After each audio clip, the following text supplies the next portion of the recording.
এই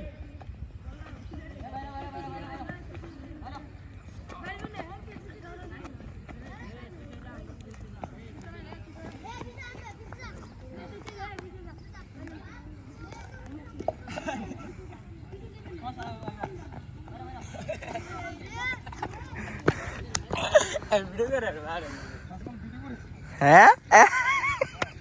তুই যা চুপ থাক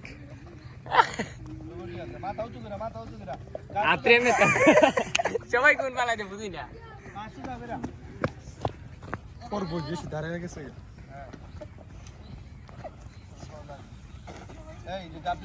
আজমম যা ডিগ করেছিল এটি যদি বিড়ি করে দেয় দাও হাতি তো হাতির ফিসটা দেয় না সামন কই দেয় আবার দিব আবার দিব এখন আসি গায় আবার দিমু সিরিয়াল লাগে তুই স্পিড দিতা রস তুই দিতালে নই তো